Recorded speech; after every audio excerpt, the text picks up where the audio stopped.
৩০০ ফিটের গণসম্বর্ধনার মঞ্চে উঠেই তারেক রহমান বললেন, প্রিয় বাংলাদেশ।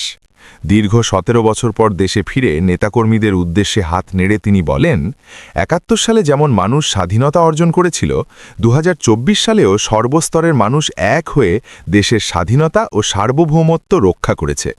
আজ বাংলাদেশের মানুষ কথা বলার অধিকার ও গণতন্ত্রের অধিকার ফিরে পেতে চায়। তারেক রহমান বলেন, এখন সময় এসেছে সবাই মিলে দেশ গড়ার। তিনি স্মরণ করেন শহীদ উসমান হাদিকে।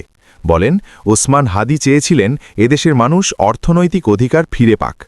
৭১ ও ২৪-এর শহীদদের রক্তের ঋণ শোধ করতে হলে প্রত্যাশিত বাংলাদেশ গড়ে তুলতে হবে। পরপর ৩ বার বলেন, আমরা দেশের শান্তি চাই। তারেক রহমান বলেন, আই হ্যাভ আ প্ল্যান, দেশ গড়ার পরিকল্পনা আছে, আর তা বাস্তবায়নে সবার সহযোগিতা দরকার। শেষে তিনি মা খালেদা জিয়ার সুস্থতার জন্য দোয়া চান এবং বলেন, সবাই মিলে করব কাজ, গড়ব মোদের বাংলাদেশ।